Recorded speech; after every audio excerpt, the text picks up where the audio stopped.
It's And Just Like That, Season 1, Episode 8, Bewitched, Bothered, and Bewildered. After coming clean to Che, Miranda is spurred toward making a life-altering decision. Carrie attempts to learn more about her mysterious 20-something neighbor, and Charlotte's efforts to be more open with her kids about sex get derailed.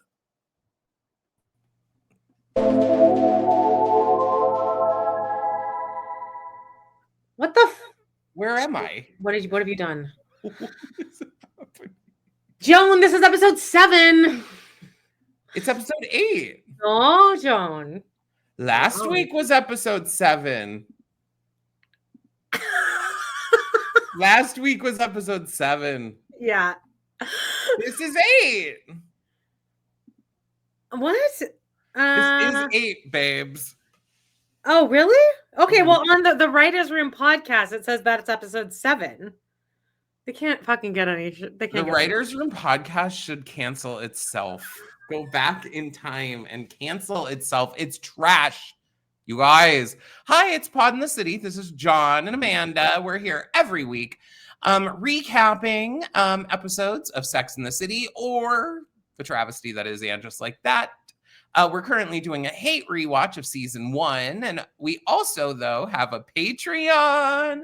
Like patreon.com/podandthecity. $6 a month gets you ad-free early access to all of our episodes. And you get extra episodes every week, such as Pillow Talk, which we go live for that. But you got to be a Patreon member to get the access. It was fun. There were so many people this week. It was overwhelming, but like in a good way. It was we also do Vanderpump Rules, Drag Race All-Stars 2, Smash, and just a bunch of other stuff. Just join the revolution at patreon.com/podandthecity. A little housekeeping really quick. In 2 weeks, so like next week is episode 9. Oh yeah, you're right, episode 9. So the Writers' Room is wrong, shockingly. Next week is episode 9. And is that where Chase sings California Girl? Or is that the finale? See, is that next season? No, because this season ends with Miranda going to LA for Chase pilot. California. That's why this is California. Yeah, they have Sarah Ramirez, who is like one of the highest, best belters on earth, and they have them singing, "Those East Coast girls are great. I really do." I was gonna make a joke, but I don't want to. I'm gonna leave it at that. Yeah, that's interesting. Oh, so that's next week, but then a week, then we're just gonna put out some kind of content, a think piece of some kind, because John's gonna be soaking up the sun. Getting sunburned. I'm gonna be in Hawaii, bitch. So we won't be here for that week. So we're gonna kind of like skip 1 week, and then we will have the finale, darling. And we'll have our regular lives, because guess what? Every Friday we're YouTube exclusive live over there on youtube.com/@pod. So no live that week at all, right? We won't have a live at all. That's fine. That'd be great for me. I like that. You guys, I'm faint by the end of this. Make sure that you are hitting subscribe, that you're hitting like, and that you're hitting share. Even if you just hit share, copy link, it actually helps boost us out too. So that would be really fab. I will say my biggest travesty of this episode is Che's comedy set and Miranda's breaking up with Steve, because it's not earned. Is anyone else annoyed by it? Again, if you've listened to other episodes, I'm not annoyed by Miranda needing to leave her marriage because she needs something else. I am number one man hater. I think that this isn't what marriage is. If you're gonna get married, like, this is the definition of not sticking around in the hard times. I would agree on that. It's a travesty. I also think like they haven't shown enough of this thing. There's no chemistry between Che and Miranda, unfortunately, and that really sets up a big problem. And there's never been a more unearned "I love you" than it. You guys, show us a more unearned "I love you" in media.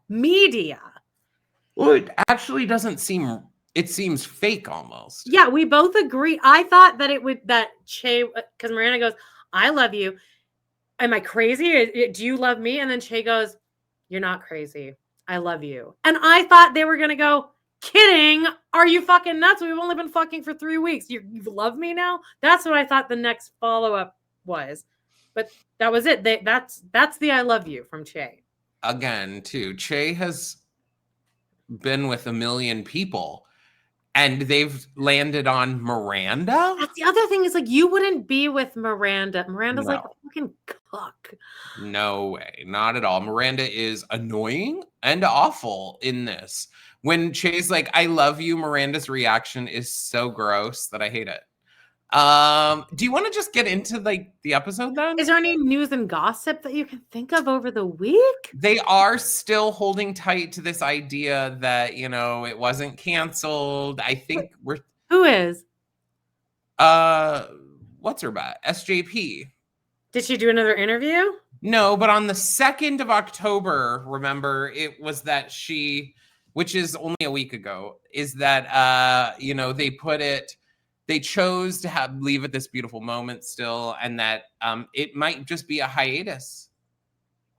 If the end of the way the series ended, if you just kept the camera rolling, you'd see Carrie take like 20 Xanax and fill her bathtub. She's reading Sylvia Plath, and she goes to the oven. In that little kitchen. Yeah. Great. That's a beautiful moment we ended on. Yeah, okay. Like, such a lovely time to just be like, wow, I'm inspired to be wrap single it up forever with Brady about to be a teen dad with this fucking psycho. Mamma mia. Technically, Brady has probably has his child now. Yeah. Do you think it has bright red hair? I mean, you would think Anyway, it seems like a dominant feature. Okay, let's get into this episode. Right. So season 1, episode 8. Bewitched, Bewildered, and Bewildered. And you guys need to make sure that you go to our YouTube exclusive live that we just did, where I explained that I listened to the Writers Room podcast and found out that this episode is the whole justification of why this episode title and episode exists is to get the admittingly hilarious sight gag that is Carrie answering the door to Lisette with green lotion or like it's like a face mask on, and that's the bewitched part. Except his other justification on the writer's room is that, well, you know, by this point, by episode 8, or I guess they're saying 7 by episode 7. I can play it again. I love hearing him try. Here it is. Let me try to actually do it correctly. Episode 108 is entitled Bewitched, Bothered, and Bewildered. And I have to say, I think that might be the audience's reactions after episodes 1 through 7. A lot of people are bewitched. They're laughing hysterically. Yes, they're definitely a lot of people are bothered from fingering. Yes. Oh, yeah. Yes. And people are bewildered, like, how did we get here? It's very exciting to be at this point of the show because you're now seeing a lot of the map of what we took you. Oh, I forgot to play. I didn't play this part. Episode 1, and now we're past the halfway point for episode 108 and 2 from the finish. So you really get to see the idea of what we're doing. And this episode was written by Rechna. And I want to say that there is something in this episode that would only exist on the planet Earth if Rechna Fruchtbaum existed on the planet Earth, and that is Carrie's sneaking cigarette smoking ritual. Then they go on to laugh hysterically about that. Rechna did that too, or one. You got it, baby. Tried to quit smoking. It has one. It's her dirty little secret. Has a cigarette every week. Yeah, that's another hilarious. It's so bad, dude. It's so bad. Okay, to say this is. It's just so exciting to see the map unfold of what we've. It's so fun. You all get to see where we're what going. Map? You don't know where you're going with this. What story do you think you were trying to tell in the first season, Michael? That we're supposed to see so clearly now. It's fun. I understand I actually do understand the story you're telling with Miranda. I'm not saying you're doing it well, but I understand you're doing a story with her. What's Carrie's story? I mean, her story in this episode is that she doesn't want her younger neighbor thinking that she's old, but like, I don't think you'd care. You would do. Everyone in the live comments, because if people had lived in New York and we're all in agreement, this situation wouldn't happen. This girl would be evicted by. Also, she doesn't even own the apartment, so it's not like you can't kick her out. You would immediately get that tenant kicked out. I also don't think Carrie would be the first person screaming at her. Mind you, Carrie's just like, come on, from the window. I never had to scream at anyone in New York because there were always people. I was gonna say someone would be down there beating everyone's ass. Some lifelong New Yorker, like that Billy on the street. What's her name? Yeah. What's her name? Like, oh, that lady. What are you, some kind of Republican? And he goes, I'm the gayest person in the world. And she goes, there are gay Republicans. And he's like, oh, I hate them. Linda is her name. Something with an A. I think about the one where he's like, well, hi. And she's like, who are you? And she's like, I'm Billy. Who are you? And she's like, and Elena. Should I care? And he's like, well, it's Billy. I'm Billy on the street. And she's like, from where? And he's like, from TV. And she's like, I don't give a shit. It's like, oh my God.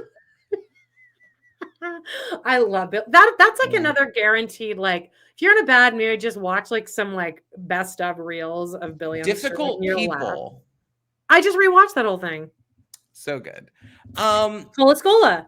This show though is terrible and not Yes, funny. This is bad. Okay, so we open up and it's some human rights, gay rights rally of some kind in Times Square. I'm not sure what this is, and I'm a gay. I like this stuff. So of course, actually, this would be fun. Except, I mean, this is just we don't know what they're protesting, but it is raining apparently. Me and Joan aren't sure if this joke, in what order this joke and the rain are written. Upon watching, I want to, like, in my mind, I'm like, okay, well, day of, they're supposed to film, it's raining, so they have to incorporate this, like... Absolutely. That's how it would work on every show. I don't believe this show had the ability to come up with a joke as funny as... And, well, y'all are making me wet now. Like, okay, I genuinely don't think somebody off the cuff on that writer's room would have done that. Maybe it was Sarah Ramirez. But they don't seem like they have that great of a sense of humor either. I don't know, dude. I wish we, again, as an audience, I mean, mind you, we've known Che at this point for a year based on the timeline of the fucking show. Oh my God. We have not gotten to see Che be a good stand-up ever. Or like do stand-up comedy. Even this, again, is not stand-up comedy. So you're like, why would you hire this person? Is this person a stand-up comedian?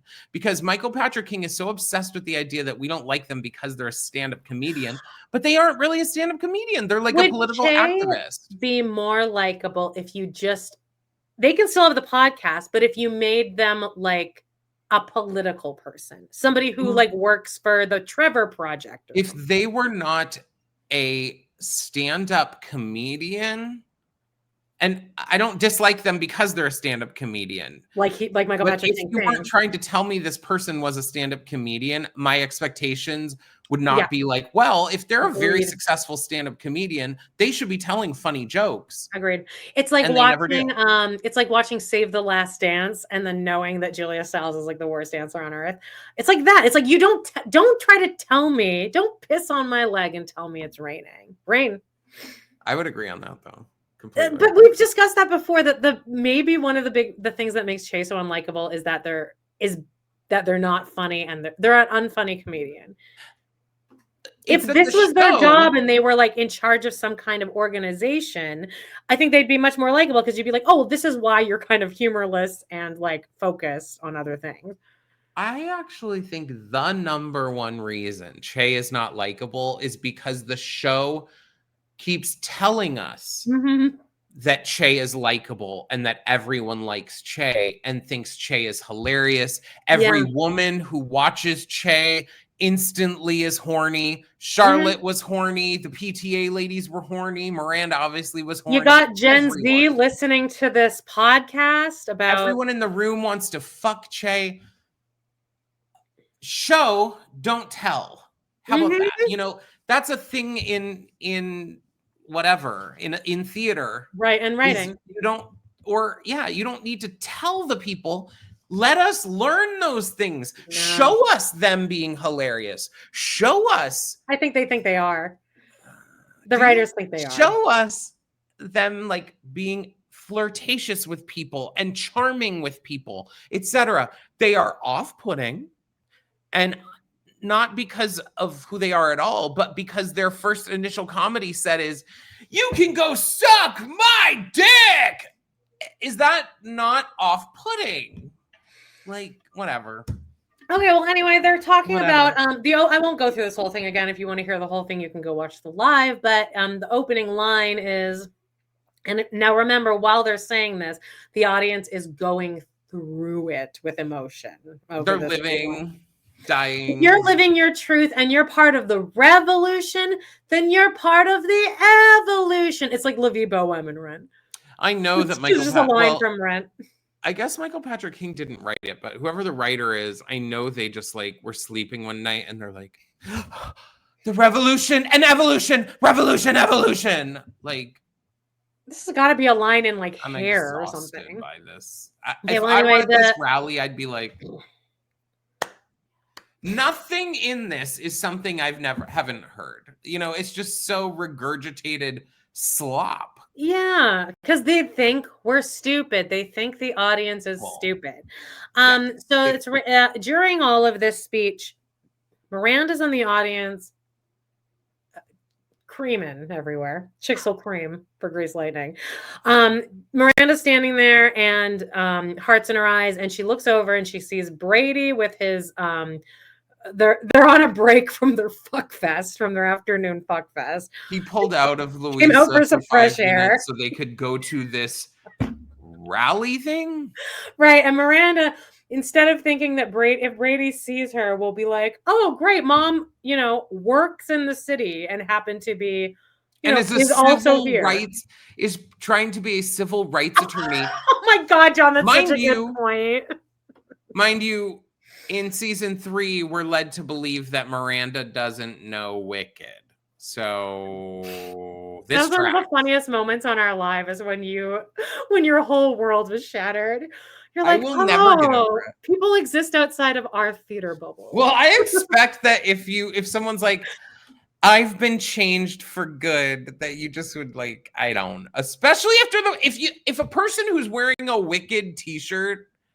But people don't know that that's a song in Wicked. That's not like a famous song. They from will Wicked. once Wicked for They Good sure comes will out. now. Oh my God, Joan! Yesterday, Justine went to Superstore and she's like, "I'm heading to Superstore. I'm going to see if there's any Wicked merchandise." And I'm like, "Oh, they're probably not doing anything from the second movie." Joan, she got there and sent me a whole video. I've already spent $200 in my head. I'm like, oh, well, I'll be getting that one and that one and that one. And she's like, okay, well, we'll both get the same sweater, but we can't wear it at the same time. I'm like, okay. So, I keep seeing stuff about Wicked. Like I bought 2 Wicked body washers. They're Olay. One's called Alpha Buzz.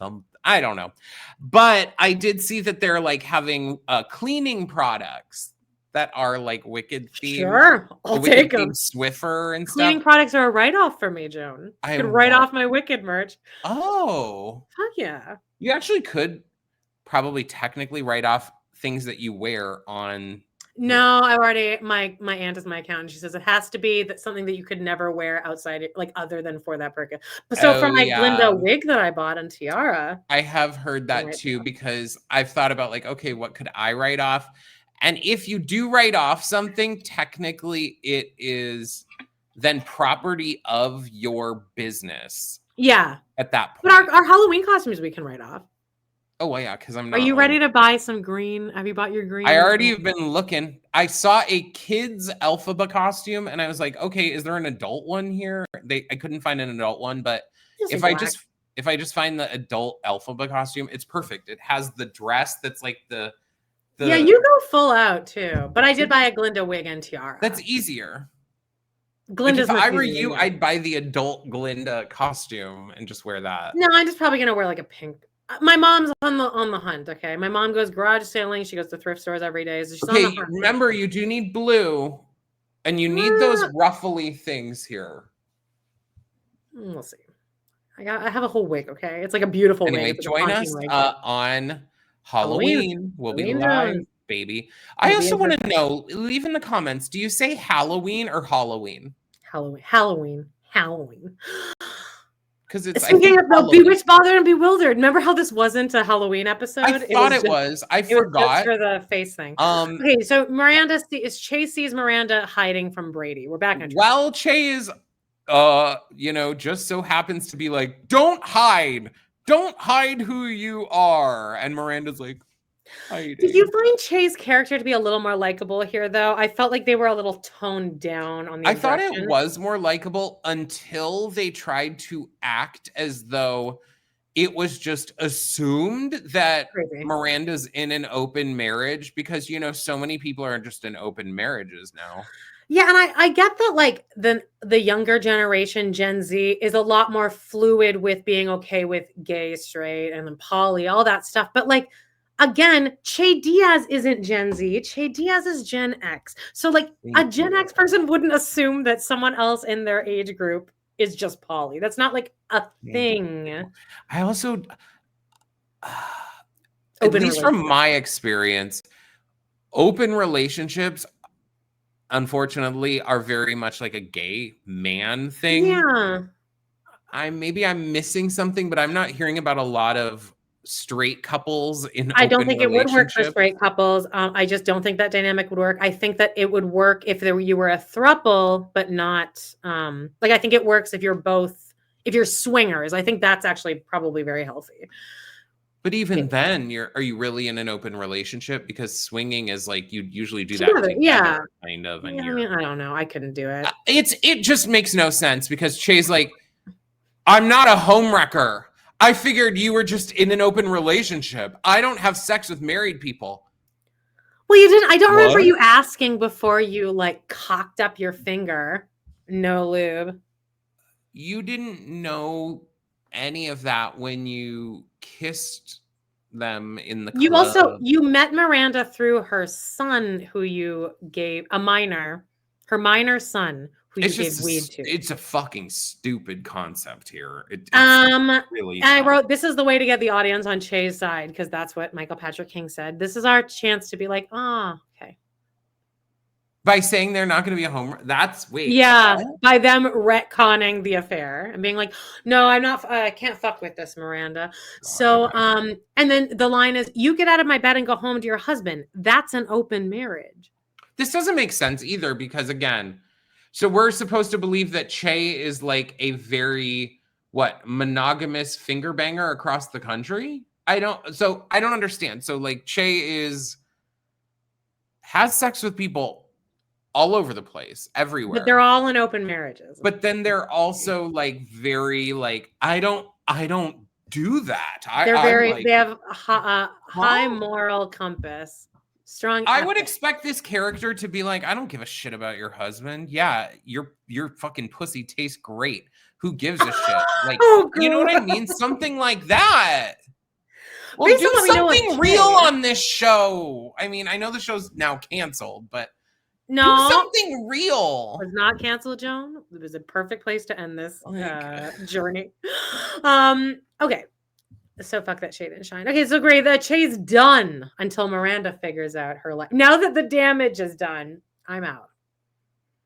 And Miranda's now going to say that she doesn't care about anything else. She just wants Che. And so she needs to leave her husband because she just needs Che so badly.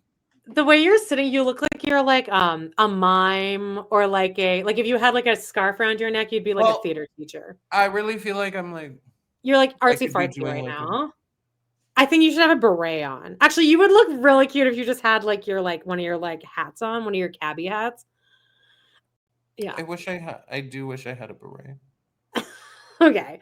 I remember one of our lives you had a beret on, or not a beret, you had like a cabbie hat on, and then you had a little sheep thing on it. And I do have that. The cutest thing I remember that. Okay. Carrie now is looking. Okay, so they went on and on in the writer's room about this. Carrie's in her apartment, and they brought out all of these clothes. Again, I could have spent 10 minutes looking at the clothes, but they addressed that and said, no, we can't do that. Then it'll be too much fan service, they said. Because again, we don't want the They had nostalgia. bad music again throughout this. Sorry. They play good music when she pulls the dress out. Okay. The They're Heidi playing dress. the theme, the Paris music, I believe. Then later, my music problem arose because she's bringing the brownies to the soon-to-be naked guy. And they're playing this underscoring that's like, Bana, Bana. Is that like Paris music? I don't know what the fuck it is. It's the most like, it feels like music like you're about to watch someone go get in their bathtub, take the 100 Xanax with 50 candles burning them around them, and you watch them slowly sink out of the water. It is not music to watch like now a kooky scene where a guy drops his towel and you see his full dick. It's not making sense. I wish that like they had done, I wish that they had maybe put out, TLC puts out a little survey every year of like, even last year during Sister Eyes, they put out a mid-season survey of like, what are some storylines you'd maybe like to see? What storylines don't you want to see? If they had even just done something like that, a general survey of what are you looking for in this iteration of Sex and the City? Unfortunately, got a couple things. Even in their press after the fact, it's very apparent that they looked at this as just an outright success because it had viewership. I don't think it did though, because look at how much it was dropping. I think it had enough, at least at the beginning, to make them think, oh, we're on the right track, whatever. Like it, like I don't think there was any. This also was not, when you have a show that I'm sure this was presented on the fact of like when whoever approached whoever or however this came to be, it was just going to be, well, this will be like the reboot of Sex and the City without Samantha. Yeah, but that's not telling a story. Most TV shows you would go in and be like, okay, I mean, I'm assuming is like, here's the story we're going to tell. Here's what our show is about. Here's what it is. This zany thing happened. Well, the writing of this whole show was this zany thing happened to this writer last week, so we need to put that in the show.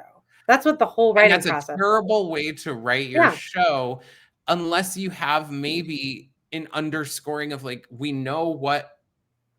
Like, what story are they trying to tell? There's no way that they laid this arc out. No, that's what I'm saying. There's no way, because if you asked me, like, okay, this first season is all about what? Because it's not about Carrie mourning, which would have been fine. I would have been fine Carrie mourning for 3 seasons. Exactly. Because it's interesting and relatable. At a point where she's not really mourning. But she's also changed characters to being like really annoying and like boring. Oh, people really want and just like that ruined Carrie next week. I want that too because I've got a lot of thoughts. It's gonna be a long one then. Maybe a 2-parter. Okay, Carrie. She doesn't. You can't have. Don't eat her yogurt. Okay. Unless you Carrie is she's holding the Heidi dress. Lily, it said that Seema shows up, they eat sushi. It turns out that Lily is doing inventory for Carrie. So then it like is establishing a little relationship between Carrie and Lily, which I do like. You never see it again, ever. Yeah, I don't think you even see those two interacting again. Carrie says to Seema, you want to see something crazy? And she brings out this Paris dress. Michael Patrick King tells this story about, and this is actually the way he told this, I was like, oh, Pat Fields. He's talking about how Pat Fields came to him with this Paris dress during like when they were filming the original series. And she came with this dress and she's like, I found this dress and it wants to be in the show.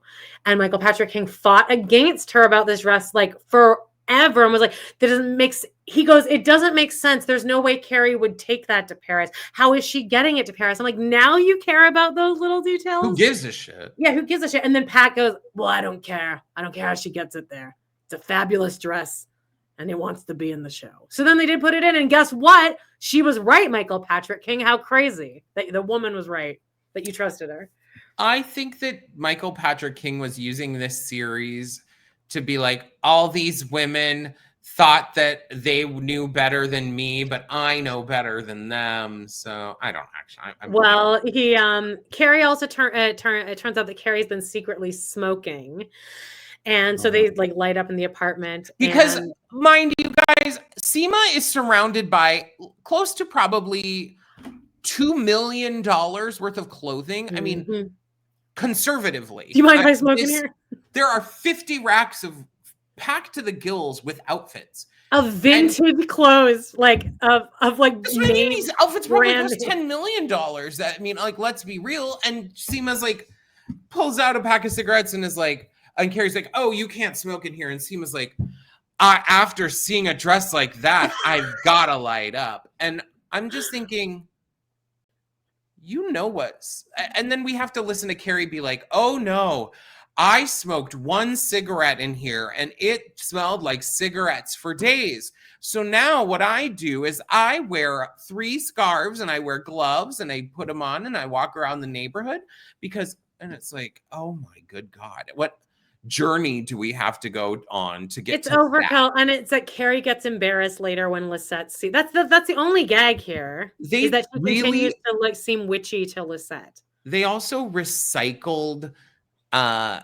storyline from last episode with Charlotte and LTW. They're basically almost doing the same storyline with Carrie and Lisette, which is oh no, they saw me in this weird way. They're gonna think I'm so weird. And then later they see the person who they think thought that they were gonna think was weird. And Carrie, as we know her as a character, would be like, oh, this is my smoking outfit, and wouldn't be like, oh. That is the biggest issue of Carrie of this whole series, is like that they've like in a weird way like castrated her. I know she doesn't have balls, but like they've done such a weird thing to her. I mean, someone even left a comment where it was like Carrie'd be like, oh, I have a cigarette for breakfast, and now you're like, just, I don't know. I understand people grow and they age and mature and stuff, but you need to at least make your lead character likable. Yeah, and her smoking, actually, all of the whole audience cheered when we saw Carrie smoking. Yeah, that's true. Retro. My favorite image of Carrie smoking is when she's in LA and she sits down in the New York street and smokes on the stoop. Oh yeah. I'm like, God, you're I also like when the 3 of them walk out of the doors in LA. Yes, and she's wearing the 2 different colors. Takes the one drag and then like puts it out and then it's like, okay, and then she goes. She just made it seem cool as fuck. Yeah. But anyway, Lisette, and we already talked about this, but Lisette and her shitty friends are being loud as shit. This is a super nice neighborhood. Keep in mind, she would also know that she is privileged to be living there, and whoever's letting her live there would be like, don't you make a fucking. I also refuse to believe that currently right now, Lisette is wearing like an ostrich feather hot pink jacket and pants that are like nude illusion see-through mesh with like sequin trimming all over them. And she is sitting on a stoop in New York City wearing that outfit. No. She's very thin, though. I don't know what it would be like to be thin. You're probably it'd be covered in dirt. Oh, the dirt part. I thought you just meant because it would be uncomfortable and like sensory wise. Oh no, I'm talking about you're not going to put that on the ground so you can be like, ha ha. Oh yeah, so funny. Well, Carrie's like, I don't want to say anything because I don't want them to think I'm old or whatever. The noise continues into the night. So Carrie calls Bobby Lee, and this is a fun little way to see that other characters exist. And you get to see that Bobby Lee has his own life. He has a girlfriend named Smoke, and they're up till 3 a.m. You get a little insight into Bobby Lee's life. I like how this episode doesn't have Naya or LTW, but it has Bobby Lee. Bobby Lee. And if you're going to call some friend you think might be up at 3, call Anthony. Also, who's also not in this episode, by the way. Well, I guess because she knows that Bobby's crazy like that. But like, her reasoning is I think her only reasoning was like, what should I say to younger people? She knew that he'd be up. Isn't Bobby Lee himself like 50? I think he's older than that. I think he's dating someone really young too. Wow. Isn't he? No way. No way. I think I'm sure he's dated a series of smoke shows. Are you looking it up? Yep. They all do. All these nasty comedian men. He's 54. It's the same age as Mary Brown, John. What in the fuck?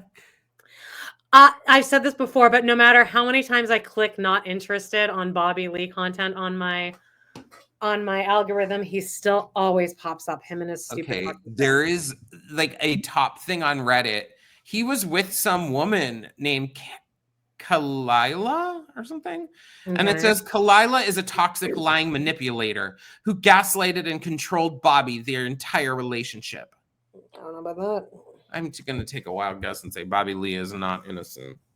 But whatever. All right. It's a nightmare. We're on edge, just like yeah. We find out about Smoke. Oh, that's it. Just Carrie does yell out the window and they call her ma'am. And then one of the writers goes, everyone remembers their first ma'am. I'm like, no, we don't. This is not like a thing for most people that we have our own line. I don't remember. Do you remember? Well, you don't get called ma'am. Actually, you probably do get called ma'am. I do get called ma'am. I actually do remember my first ma'am. I get it on the phone and I get it like especially at like a drive-through or something. Mm-hmm. I'm like, I'm gonna kill you, people. That's so funny. I'm sorry. You can tell that I'm not a woman. Like I may maybe sound as like gay, a little but kid, your voice hadn't changed yet, so it like just read as a woman, and you have a mature like way of speaking. Okay, I was at a birthday party for a kid this summer, and another one of the kids there was like, "Why do you talk like that?" And I was like, wow, you're a bully and you're 6. Did you say that? Did you say you're a bully? No, I said because I do. And they were like, you should have reenacted that TV show, The Slap. Should I have just like totally eviscerated this child? Yes, beaten a dimple. It takes a village, Joan. What happened to the village? I always see people say. This is what's wrong with our society is we used to help each other. We used to parent, like beating take each care of it. Yeah. The noise continues. So that's the end of that. Is that Carrie's like, oh, I feel bad, but like, no, I would be so passive aggressive to Lisette when I see her later. I'm like, hi, morning. Did you sleep well? I just think it's so outrageous that I can't even believe it. So Charlotte and Harry now. Harry's pissing Charlotte's in the toilet. craving dick. She's mad at him. She's giving him a ring to track his health. It seems this like was the first product placement. Oh, really? This episode had multiple product placement pieces, and this was the first one. She's literally like, Harry, why aren't you wearing this new Aura ring I bought you? And he's like, oh, honey, I don't know. I don't know if I want to wear a computer that finds all my information. And she's like, but honey, you've been having heart problems and you haven't even taken it out of the box. And then it says Aura ring across the front. It's like, are we serious here? So he finishes pissing and he turns around, doesn't even shake. So there's still piss dripping off. He's like, lady, get on your knees and give me this ring. She gets down on one knee and I think she's like begging him, like, please. She's and proposing to him with that ring. Oh, okay, that's what it is. And then he goes, while you're down there, again, I'm sure I said this the first time we recap this, knees on a tile bathroom floor. No, you ain't. Oh, well, you're not doing this. You'd be DOA. Me? Just me specifically? Or are you saying you would be, I don't know, getting down there and getting up. What are you able to kneel on a tile floor right now for the length of time it would take to give Harry a blowjob? You would? Yeah. How's that? How is it? No, like how are you? You have like really good knees or something? I don't know. Surprisingly, like I can do stuff. Like I'm not dead yet.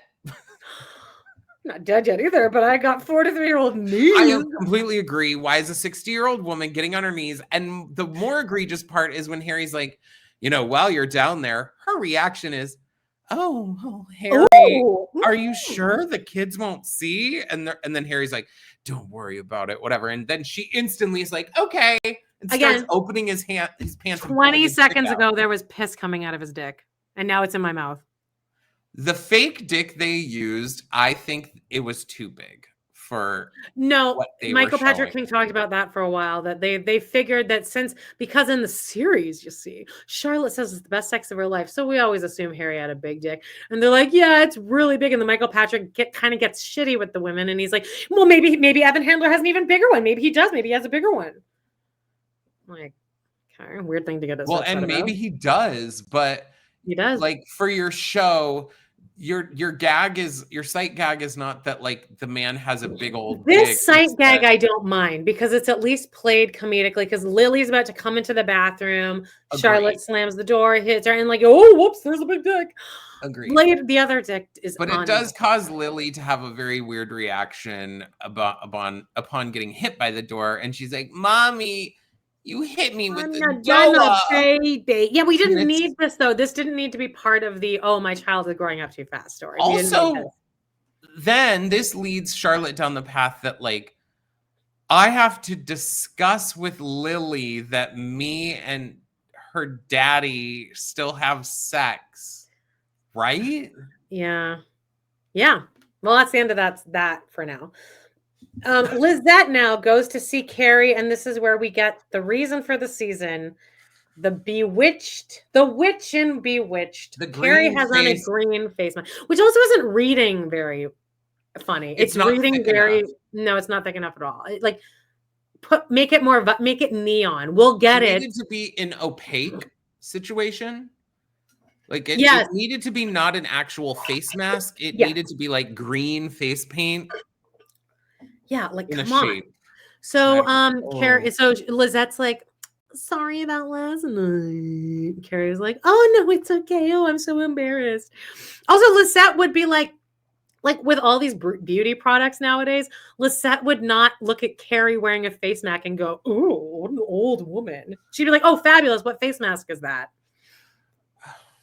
They really want us to think that like Carrie is giving off wretched old crone at this moment. Like okay, so the gals now go out for crab and lobster. And I love Miranda this idea, except that Carrie fucks around with the same shrimp for I don't know how long, and then until she finally puts it in like the cocktail sauce. Yeah. But literally puts so much cocktail sauce, and then I'm guessing takes a bite of it. She goes, she takes like a huge bite. And I think she's trying to like play up like that Carrie eats and is such an eater and whatever. But it took her 5.5 minutes to fiddle with the thing before she did anything. And it was anyway. Well, Miranda tells them that she's asking Steve for a divorce, and Carrie goes, okay, I guess we'll just table my neighbor conversation for later. And again, I don't think the writers know that they're doing that. I don't think they're referencing themselves when they write lines like that. Another bad one, though, is when Charlotte's like, Carrie or Lily walked in on me giving Harry head or blowjob. And Carrie's reaction is, well, that put me off of my king crab leg. Why? Do you think Harry has like a disease-riddled dick or something? Your friend of 20 years is talking about just giving their husband a blowjob, and it turned you off of eating a crab leg? Yeah. Because you're so buttoned up and so prudish. This is where we have the throwing shade thing. She goes, Miranda goes, do you have an opinion on it, Charlotte? And Charlotte's like, well, she says something, and then Miranda's like, what? And Charlotte goes, no, nothing. I'm not throwing shade. And then they go, throwing shade. And Charlotte goes, oh, it's what my kids say. And then we are like, no, they don't, because that generation doesn't say throwing shade. It's no, they don't. Charlotte still blows Harry. Everyone's shocked, including Carrie. And I wrote, which would indicate Carrie wasn't giving big blowjobs. And so they have also this hilarious running gag of Miranda just can't stop saying, "You still blow Harry?" But it's not that crazy. It's like a common thing. It's one of the like three things that are on the regular table, right? They don't want like. I don't know how old they're saying their characters are. I mean, they're old enough where their kid is only in high school. You can't act like that's you're not 80. They're both in their 50s, and 50 to me just isn't old. Like, I'll be 50 soon. You guys can write in the comments. You're like, yeah, I'm not giving my husband blowjobs either after It's 20 way years. easier, though. It's easier. I would be like, see, I'm such a bitch where if I'm there with Charlotte, if I'm Charlotte and Miranda keeps saying, you still blow Harry, and I'd be like, you should maybe blow your husband and stop getting fingered in the kitchen then, bitch. I would go literally nuts on her. Nuclear. Your double standard here is a little like fucked up. Warped. Carrie and Miranda now walk. They both look fabulous, by the way. Miranda's got like this like leather skirt with like this belt that's kind of like popping it's like up. A pants thing, kind of. Oh, it is pants. Yeah, you're right. Well, but it has a tie, like I really liked it a lot. Are they at Chelsea Market here? It looks like it because they're walking through this like hallway kind of like area. An indoor outdoor situation. Yeah. Okay. Or whatever. It could also be by the water. You know, there's like that place by the water where there's. Oh, maybe they are by the water because they were just eating that crab and lobster. Yeah. So they're probably down by the water. Okay, well, whatever. Anyway, they see a store called Fat Witch, and Carrie goes. Okay, though first they're walking, and for no reason at all, Miranda's like, hey, they closed that soup place we loved. And then Carrie's like, oh no, it's back there. But then they go into like everything's changing yet staying the same, and Carrie's like, I understand. That's me. Carrie sees the Fat Witch store, and Carrie goes, oh look, it's me, the Wicked Witch of my brownstone. I'll say again, here's the joke. There's me, the Wicked Witch of my brownstone. Yeah. I wanted to think that these Fat Witch brownies looked good, but I don't like when there's like a baked good and then it's been like packaged in the way that this was, where it removes it from feeling like it was freshly baked. Well, it's probably this is probably a real store. I agree. I agree. And that's where I did think, I'm like, how much did Fat Witch pay to be on this shit? But they're individually like wrapped in this. And someone help me. Joan, I have an update. It is located in Chelsea Market, which is also right by the water too. Chelsea Market's right on the water. That's like a dumb thing for me to say.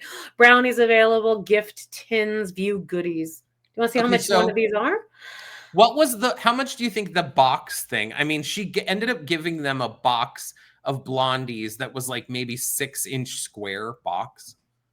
What is it, $150? A brownie is $3.50 only. A box is $28.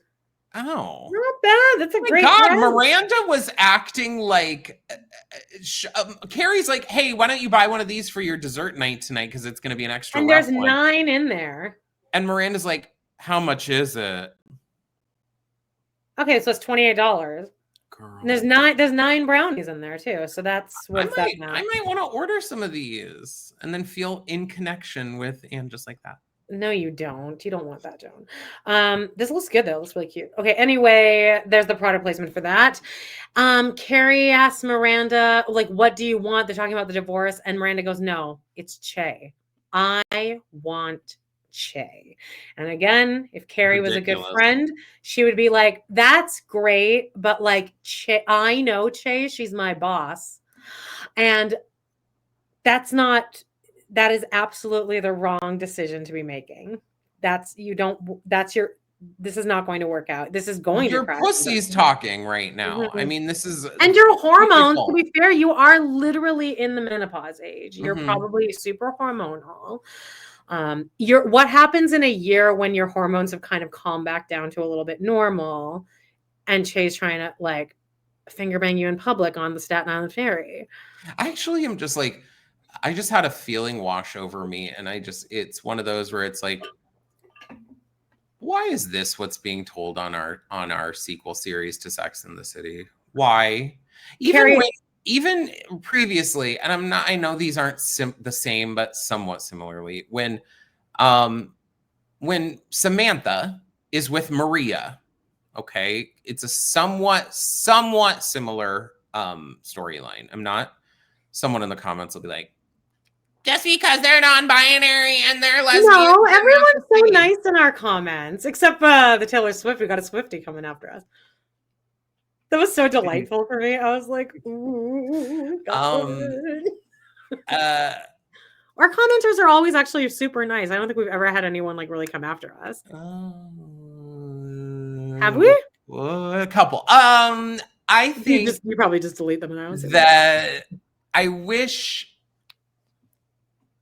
Where was I getting with this? The way that they portrayed it with Maria was more genuine and real and something than like, and more interesting and more likable from an audience perspective. The Che and Miranda story is so, again, off-putting that I can't believe that That's they a lack thought of chemistry.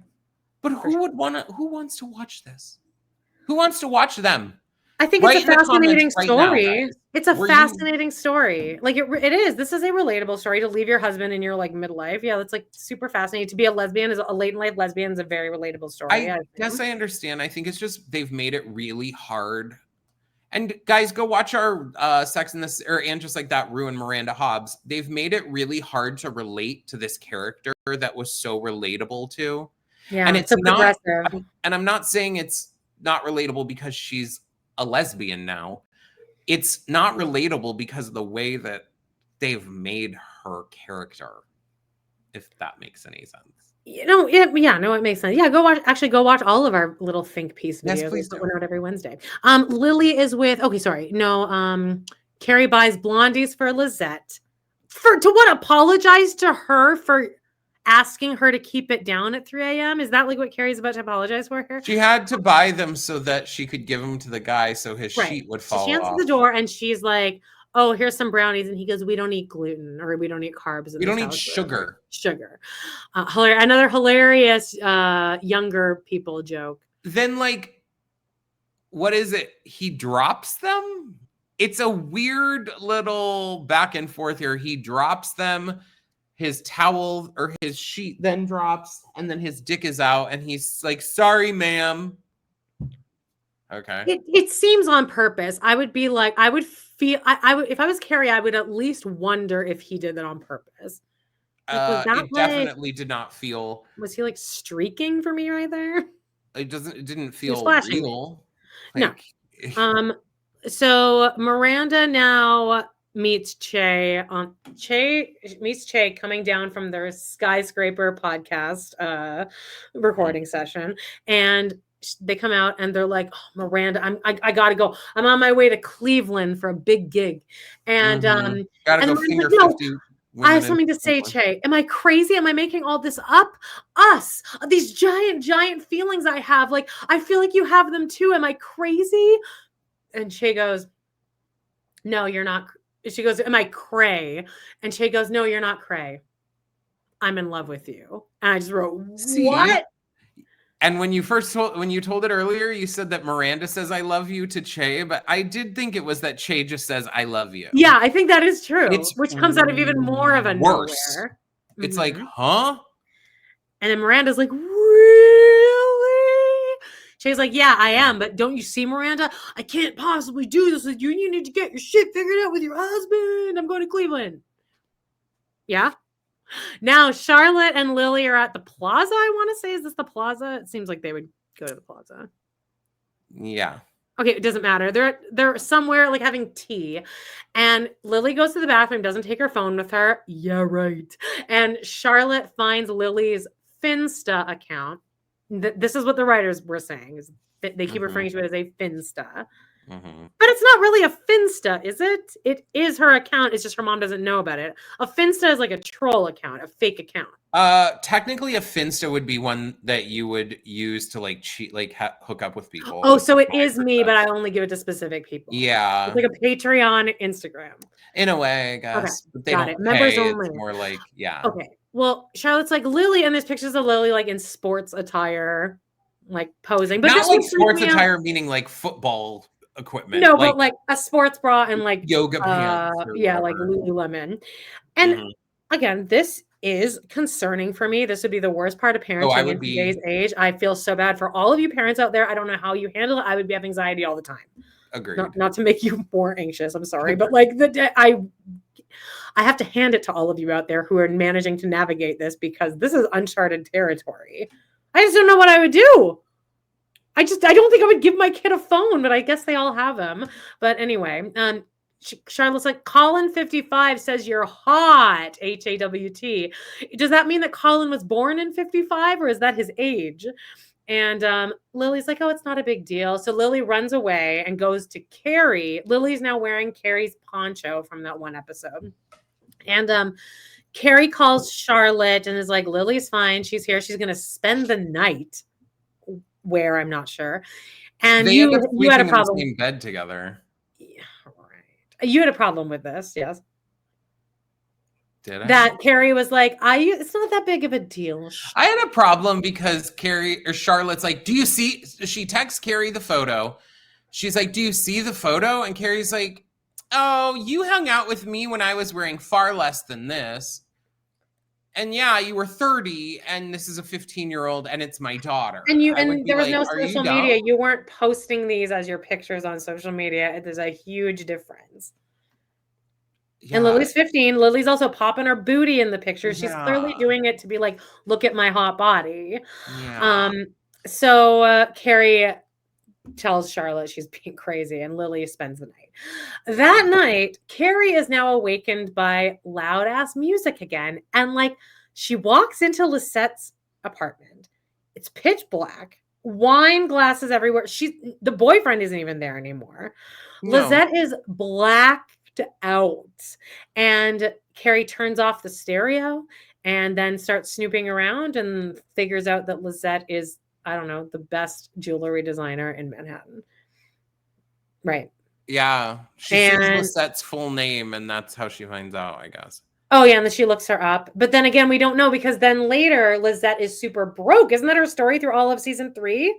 That she's like so broke, and that's why she has to have that guy move in with her. And they break up the wall. No, she has a guy move in with her because she doesn't like living alone. That's right. And the guy has lots of guns. Remember? Miranda and Steve. Oh, sorry, Lily. Let me rewind here. Carrie, now we have the sight gag of her walking around smoking. She's wearing gloves and just all this. She looks just crazy. She runs into Lisette, and Lisette's like, hi, Carrie. And Carrie's like, oh, I'm embarrassed. And again, why are you worried about what this disaster of a girl thinks of you? Yeah, this girl's like 3 days away from ending up in the East River at 3 a.m. next. So Lily is now in her room. Charlotte comes in. They discuss sex positivity, which everyone in our comments from our Charlotte video were like, this is not Charlotte. There's no way she'd be this progressive. I think she'd be a little more progressive, but I don't think that she'd be this progressive. Buying condoms. Everyone in our comments is like, I would never buy condoms for my teen. And if she was that sex positive, Lily would just have condoms with her, or she'd be on birth control by this point. Well, also later, that introduction of the Lily's poly boyfriend. Yes. How even the grandpa, he's like in the Holocaust, and he's like, yep, everyone was poly, and everyone was poly at the camps. Miranda and Steve now break up. You want to talk about this? Not really. Steve has one hearing aid in. The other one's in the couch cushion. He's like just talking to my goodie and Miranda. And then she's like, Steve, I don't love you. I mean, it's weird. Again, I can't actually get into it because I really like what Steve says. I really do. Because that is probably one of the truer lines that's being said, is like, he's never good enough for Miranda. And it has been that kind of way always, in a way. He has always had that, like, I'm not enough. I'm enough, and then I'm not enough, and then I'm waiting around, but it's always me over here feeling like you're enough and we're enough. And am I enough? And it changes back and forth, and I can't just sit here and like do this anymore. And that would weigh on you. Yeah. Hey, Miranda, knock, knock, knock.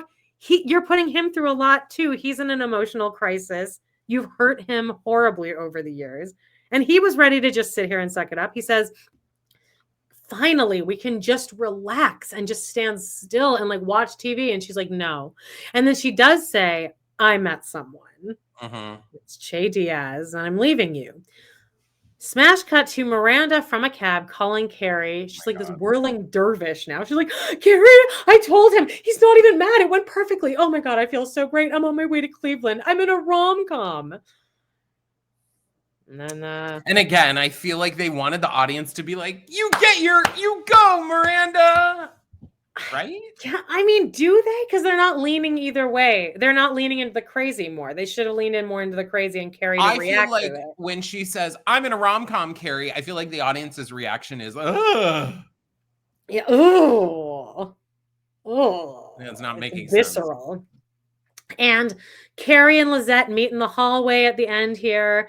And Lisette, she's like, I'm so sorry. And Carrie's like, it's all good. And Lisette's like, Carrie, you're really cool. This is also after like Lisette and her like man get into a fight. Oh, that's right. Carrie stumbles in on Lisette and her man. Yes, having a fight. Is he naked again? Probably.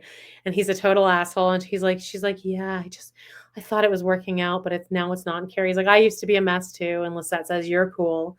And this episode ends with Carrie, which I like this visual, but it's at this point in the episode, I'm like, all right. Carrie's in the dark, wearing her Paris dress, smoking. And the line is, she's eating Jiffy Pop in front of the window because she said earlier, 5 minutes into a 45 minutes episode, she told Seema, I wore this once, eating Jiffy Pop. So now she's waiting for Petrovsky? Is that what she means? Huh? That's when she wore the dress before, when she was waiting for Petrovsky. No, she says she wore it one other time, eating Jiffy Pop, and then she does it later. And just like that, I realize there are some things that should never be put in storage. Was there a reference to storage? Oh yeah, she was going to move the dress to storage. All right, great. Let's see what's next. Let's see what happens next week. Is it the Halloween episode? You guys, while she's doing that, hit subscribe, hit like, hit share, all that stuff. Also, check out our Patreon. It's patreon.com/podandthecity. $6 a month, get you ad-free early access and a bunch of extra stuff. Tons of extra episodes, like days and days worth of stuff. If you like our voices, check it out. What's next week, Amanda? I think it's a good episode. It's at least a memorable episode. It's the period episode. Carrie question. It's called No Strings Attached because of the tampon. Oh, Carrie questions whether she's ready to take another step toward letting go. Meanwhile, Charlotte boasts that she's finally finished menopause, and Miranda's spontaneity backfires. So she shows up with like cookies for Che. And ew. Cringe fest. And then, sorry, go ahead. You go ahead. And Charlotte has her period, and then there's like she's wearing the white. They're painting, and Steve is Carrie and all that stuff. Mm-hmm. So it's an okay episode. That's it. All right, guys. Please engage. Tell everyone about this. Leave a comment. We love seeing your guys' comments. You guys are so good at engaging. Yeah, and check out our Patreon. A lot of good stuff coming up. And we're getting into Christmas, and we're going to have some Christmas episodes. Ooh. That's it. Bye. That's it. Bye.